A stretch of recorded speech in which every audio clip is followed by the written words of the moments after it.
দাদা দাদা, গোপালের মাকে খুঁজে পাচ্ছি না দাদা, একটু খুঁজে দেবেন? কে বলছো আর কোথা থেকে বলছো? দাদা আমি ভজন বলছি দাদা, গোপালের মাকে দুদিন ধরে পাচ্ছি না দাদা। এটা পুলিশ স্টেশন তো? হ্যাঁ, এটা পুলিশ স্টেশন, কিন্তু তুমি জানো না ফোনে ফোনে এগুলো হয় না, এফআইআর করতে হবে, অনেক প্রসেস আছে।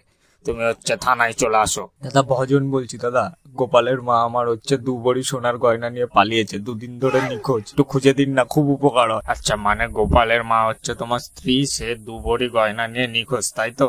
না দাদা, আপনি বুঝতে ভুল করছেন। গোপালের মা গোপালের মা, গোপাল ওর ছেলে, আর ও গোপালের মা, যে আমার গয়না নিয়ে পালিয়েছে। হ্যাঁ, সেটা বুঝতে পেরেছি যে সেটা গোপালের মা, মানে গোপাল ওর ছেলে, কিন্তু তুমি গোপালের কে বাবা তো? না স্যার, আমি তো ভজন, আমি তো বিয়েই করিনি, আমি তো আইবুড়ো।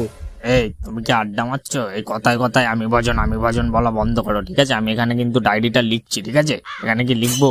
তুমি শুধু আমাকে এইটা বলো, গোপালের মা তোমার কে হয়? স্ত্রী তো? আরে দাদা, গোপালের মা আমার পাশের বাড়ির বউ আর কি, ওই ধরতে পারেন আমারই বউ। আপনি তো আজব লোক মশাই, অন্যের বউকে আপনি নিজের বউ বলছেন, আর গোপালের মাকে না। আপনাকে তো পাগলা কাটতে দেওয়া দরকার। দাঁড়ান, আপনার বাড়ির ঠিকানা বলুন, আপনাকে ধরতে হবে।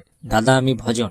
আবার বলে আমি ভজন? আপনি কি আড্ডা মারছেন না ইয়ার্কি মারছেন? এখানে কানের তলায় দেবো আপনার। হ্যাঁ দাদা, তাহলে আমার 2 ভরি সোনার গয়না কি হবে দাদা? গোপালের মাকে একটু খুঁজে দিন না।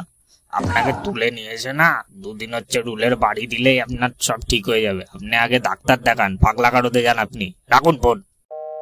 গোপালের মা মরবে, শিওর।